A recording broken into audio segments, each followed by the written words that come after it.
जय श्री राम, राधे राधे।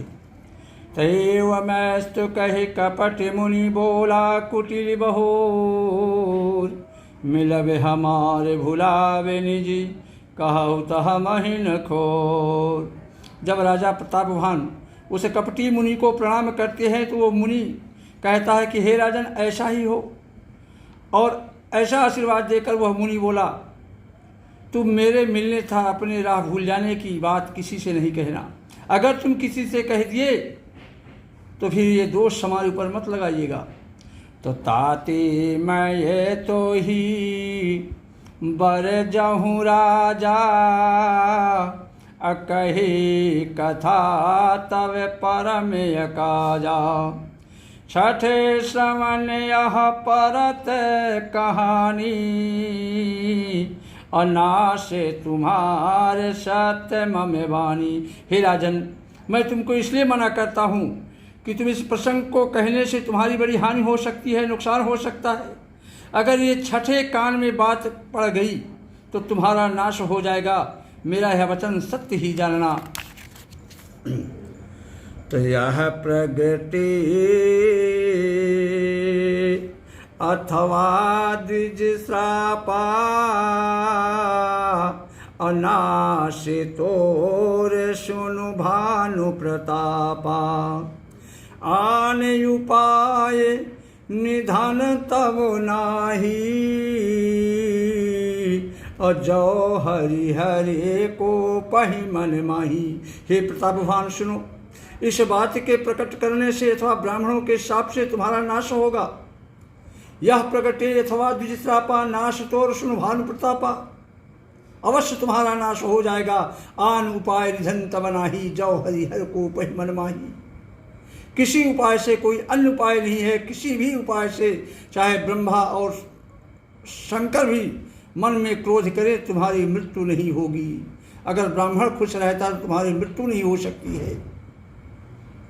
राजा ने जब इतना मुनि के द्वारा सुना तो उनके चरण पकड़ लिया और कहा कि हे स्वामी, सत्य ही है।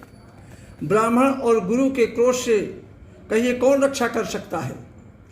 यदि ब्रह्मा भी क्रोध करे तो गुरु बचा लेते हैं, पर गुरु से विशेष करने पर जगत में कोई भी बचाने वाला नहीं है। अगर गुरु से विरोध हो जाता है तो इस संसार में कोई नहीं बचा सकता। तो जौ न चलब हम कहे तुम्हारी, हो नाश नहीं सोच हमारे। यदि मैं आपके कथन के अनुसार नहीं चलूँगा तो भले ही मेरा नाश हो जाए, मुझे इसकी चिंता नहीं है। एक ही डर डर पथ मन मोरा, अप्रभु महिदेव श्रापति घोरा। मेरा मन तो हे प्रभु केवल एक ही डर से डर रहा है कि ब्राह्मणों का शाप बड़ा भयानक होता है। हो ही विप्रवश कवन विधि, कहूँ कृपा करि सोऊ, और तुम तज दीन दयाल निज हितु न देखो को। वे ब्राह्मण किस प्रकार से वश में हो सकते हैं, कृपा करके वह भी बताइए मुझे। तुम तज दीन दयाल निज हितु न देखो को। हे दीन दयालु, आपको छोड़कर और किसी को मैं अपना हितु या कल्याणकारी नहीं समझता। तो सुनो नृपि विधि, जतन जग माही, कष्ट साध्य पुनि होहि कि नाही। आहि एक अति सुगम उपाई, अतः परंतु एक कठिनाई। तपस्वी ने कहा कि हे राजन, सुन नृप विविध जतन जग माही। हे राजन सुनो, संसार में उपाय तो बहुत है, पर वे कष्ट साध्य हैं, बड़ी कठिनता से बनने में आते हैं। आह ये कति सुगम उपाय, तहाँ परंतु ये कठिनाई। और इस पर भी सिद्ध हो या ना हो, उनकी सफलता निश्चित नहीं कही गई है। हाँ, एक उपाय बहुत सहज है, पर उसमें भी एक कठिनता है। हे राजन, वह युक्ति तो मेरे हाथ में है, पर मेरा जाना तुम्हारे नगर में हो नहीं सकता। जब से मैं पैदा हुआ हूँ, आज लगे तरु जब ते भयऊँ, काहू के गृह ग्राम न गयूँ। हे राजन, जब से मैं पैदा हुआ हूँ तब से आज तक मैं किसी के दरवाजे पर, किसी के नगर में या किसी के घर में नहीं गया। तो जो न जाऊं तब होई अकाजू, अब बनाया असमंजस आजू। सुनी महिषी बोले मृदुबानी, अनाथ निगम यशि नीति बखानी। परंतु यदि नहीं जाता हूँ राजन तो तुम्हारा काम बिगड़ जाएगा।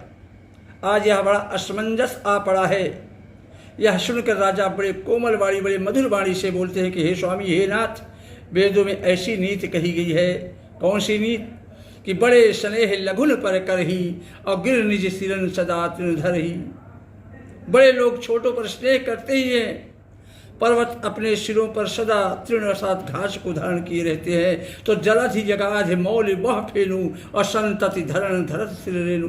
अगाध समुद्र अपने मस्तक पर फेन को धारण करता है, और धरती अपने सिर पर सदा धूलि को धारण किए रहती है।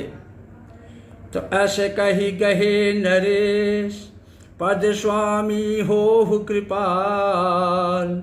मोहि लागी दुख सहो प्रभु, सज्जन दीन दयाल। ऐसा कहकर राजा ने मुनि के चरणों को पकड़ लिया और कहा कि हे स्वामी, कृपा कीजिए, आप संत हैं, दयालु हैं, अतः हे प्रभु, मेरे लिए इतना कष्ट अवश्य सहिए। राजा को अपने अधीन जानकर कपट में प्रवीण वह तपस्वी बोला कि हे राजन, सुनो, मैं तुमसे सत्य कहता हूँ, संसार में मुझे कुछ भी दुर्लभ नहीं है। मैं तुम्हारा काम अवश्य करूँगा। अवश्य काज मैं करिहूँ तोरा, और मन तन वचन भगत ते मोरा। हे राजन, मैं तुम्हारा काम अवश्य करूँगा, क्योंकि तुम मन वाणी और शरीर तीनों से मेरे भक्त हो। और जोग जुकित तप मंत्र प्रभाऊ, और फल ही तभी जब करहु दुराऊ। पर योग युक्ति तप और मंत्र का प्रभाव तभी फलीभूत होता है जब वे छिपा कर किए जाते हैं। आगे कह रहा कि हे नरपति, मैं यदि रसोई बनाऊं और तुम उसे परोसो और मुझे कोई जान न पावे, तो उस अन्न को जो जो ब्राह्मण खाएगा सो सो तुम्हारा आज्ञाकारी बन जाएगा। तो पुण्य तिन्ह के गृह जेवाय जो, तबे बासी होई भूप सुनि सो।